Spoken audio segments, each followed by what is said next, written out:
कहां कहां बिना निमंत्रण के भी जाना चाहिए। पति का घर,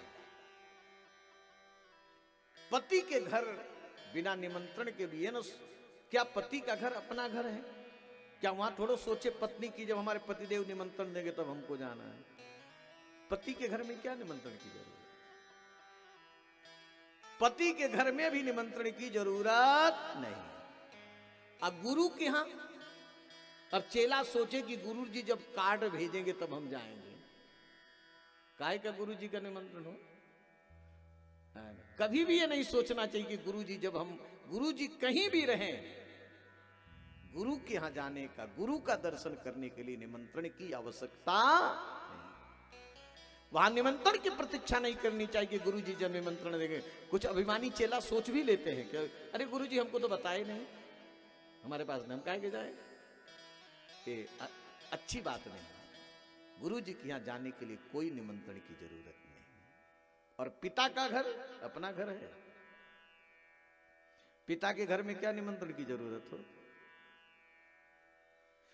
भगवान शंकर जी ने कहा कि सती जी आपका कहना सर्वथा उचित है, किंतु जहां भूल करके निमंत्रण न आया वहां न, और जहां जान करके बुलाया ही न गया हो, और जहां जाने पर प्रसन्नता ही न होती हो, जहां जाने पर हृदय खिलता ही न हो, वैसे जगह पर नहीं जाना चाहिए। और सुन लीजिए सती जी, एक बार भाले की चोट मिट जाती है, एक बार बरछी की चोट मिट जाती है, लेकिन जिसको हम अपना मानते हैं और अपने व्यक्ति का किया हुआ अपमान का चोट नहीं लगता है, वो मृत्यु का कारण बनता है। इतना कह करके भगवान शिव चुप हो गए। शिव जी चुप क्यों हो गए? शिव जी जानते हैं कि सती की मृत्यु दोनों तरह से होना है। अब सती जी बचेंगे नहीं। सती जी यदि पिता के यहां गई, दक्ष के यज्ञ में गई, तो दक्ष से अपमानित होकर के मर जाएंगी। अगर नहीं गई तो नैहर के प्यार में व्याकुल होकर मर जाएंगी, नैहर के प्रेम में व्याकुल होकर मर जाएंगी। तो इनके मरने में मैं निमित्त क्यों बनूं, ऐसा सोच करके शंकर जी चुप। सती जी सोच रहे हैं कि चलो ये नहीं चल रहे, हमको तो जाना चाहिए। मेरी सभी बहनें आई होगी, मेरे सभी बहनोई आए होंगे, सभी मेरी मौसियां आई होगी, सभी मेरे मौसे आए होंगे। ऐसे समय पर जाने पर एक साथ सबसे मुलाकात हो जाए, और चलो मैं अपने पिता को समझाऊंगी भी। इतना सोच करके सती जी चली। कुछ दूर तक गई, सती जी सोची नहीं, पति की आज्ञा नहीं है, अब बिना स्वामी की आज्ञा के जाना उचित नहीं। फिर सती जी लौट आई सती जी। फिर बैठी, फिर नैहर का प्रेम खींचा, फिर चल दी। देखो ऐसा लगता है जब सती जी जाती तो भगवान शंकर आंख खोल के देखते कि कहां तक गई, और जब लौटती तो आंख बंद कर लेती। कई बार गई और कई बार लौटी। और सती के सामने बड़ी विडंबना है।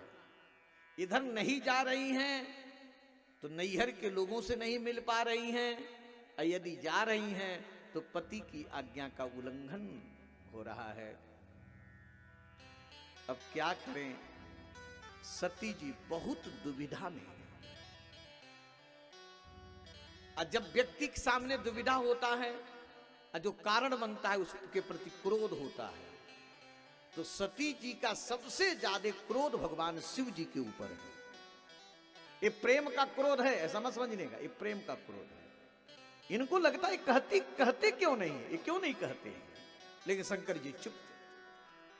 सती जी को इतना क्रोध हुआ है, मैं भागवत की बात कह रहा हूं, कि लगता है कि शंकर जी को जला देंगे, इतने क्रोध में आए। लेकिन शंकर जी सब सह गए, शिव जी ने नहीं कहा। अंत में नैहर की विजय हो गई। किसकी विजय हो गई? नैहर की विजय हो गई। सती जी चल दी। शंकर जी सोचे अब सती जी जा रही हैं तो अब ठीक से जाएं। भगवान शिव ने कहा नंदी अपने ऊपर बैठा लो, अब पैदल न जाए। कुछ गण भी तैयार थे। भगवान शंकर जी कहे कि आप लोग भी जाओ, सती जी हमारे गणों के साथ जाएं। और यहां पर शंकर जी एक एक वस्तुओं को भेज रहे हैं। सती जी का दर्पण भेजे हैं, सती जी का छत्र भेजे हैं, सती जी का गेंद भेजे हैं, सब भेजे हैं। क्यों? इसलिए भेजे कि सती जी को लौटना नहीं है, और सती जी की कोई वस्तु रहेगी तो उनकी याद आएगी।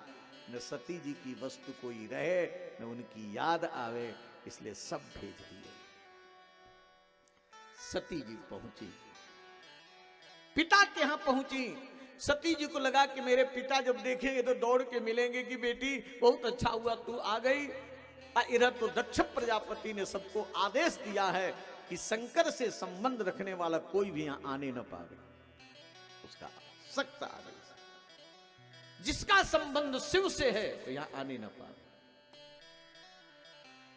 उस यज्ञ में समस्त देवता आए हैं, लेकिन ब्रह्मा जी नहीं आए हैं और भगवान नारायण भी नहीं आए। ये दो लोग नहीं आए और सब आए। दक्ष प्रजापति ने जब सती जी को देखा, देख करके आंख तरे करके देख रहा, ये कहां से आ गए। अब सती जी का मस्तक ठनका, मेरे स्वामी ने ठीक कहा है। मैं जो लक्ष्य लेकर के आई कि मेरा पिता मुझसे दौड़ करके मिलेंगे, मेरे पिता तो मुझको देख करके क्रोधित हो रहे हैं। बहने मिली तो मुस्कुराते हुए मिली। सादर वरहि मिली एक माता, सादर वरहि मिली एक माता, भगिनी मिली बहुत मुस्काता, भगिनी मिली बहुत मुस्काता, सादर वरहि मिली एक माता, सादर वरहि मिली एक माता। संसार में जितने भी संबंध है मां का संबंध, ध्यान देना, मां का संबंध। आपके घर में कोई कार्यक्रम हो रहा है, सभी लोग हैं, अब मां को सबसे ज्यादा याद किसकी आएगी?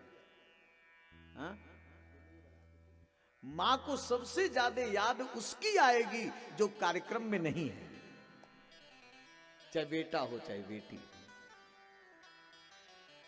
प्रसूति जी को सबसे ज्यादा दुख ये है, कितना बड़ा आयोजन मेरे घर में हो रहा है, मेरे लड़की और दामाद नहीं, मेरी बिटिया और दामाद नहीं आए। तब तक सती जी दिखाई पड़ गई। सती को जब देखी माता प्रसूति जी दौड़ पड़ी, बेटी तू आ गई, तुम्हारे बिना सब सूना लग रहा था, लो बेटी ये भेंट लो। लेकिन आज सती जी मां का भी भेंट स्वीकार नहीं कर रही हैं। यद्यपि बेटियों का मां का भेंट सबसे ज्यादा प्रिय होता है कि नहीं? अगर मां दे दे तो पूरे मोहल्ले में दिखाया हमें, मां का भेंट सबसे, चाहे मां अपने हाथ से मिट्टी ही उठा के क्यों न दे दे। लेकिन आज सती जी को मां का भेंट भी अच्छा नहीं लग रहा है। बस एक बात याद, मेरे पिता का अपमान, मेरे पिता ने मेरा अपमान किया। सती जी यज्ञशाला में गई। यज्ञशाला में छोटे छोटे देवताओं का भी स्थान है, लेकिन देवाधिदेव महादेव का कोई भी जगह नहीं। अब पति का प्रेम, स्वामी के चरणों में निष्ठा, अब सती जी को क्रोध हुआ है। अब सती जी ने कहा, अरे पिता दक्ष, सती जी का शब्द सुनना, अरे पिता दक्ष, तुम्हारा नाम दक्ष है, तुम दक्ष नहीं हो, तुम तो अदक्ष हो। जिस मेरे स्वामी का 2 अक्षर का नाम कोई ले ले, 2 अक्षर का नाम मेरे स्वामी का कोई उच्चारण कर ले किसी प्रसंग में भी, उसके समस्त पाप धुल जाते हैं। शिव शिव शब्द का उच्चारण कोई कर दे, उसके सारे पाप मिट जाते हैं। उन मेरे स्वामी को तूने शिव कहा, अशिव कहा। मैं नहीं जानती थी किसी शिवद्रोही की मैं बेटी हूं, और शिवद्रोही की बेटी बनकर के मैं जीना भी नहीं चाहती। कभी मेरे स्वामी मुझको दक्ष पुत्री कह देंगे, दाक्षायणी कह देंगे तो हमको कष्ट होगा।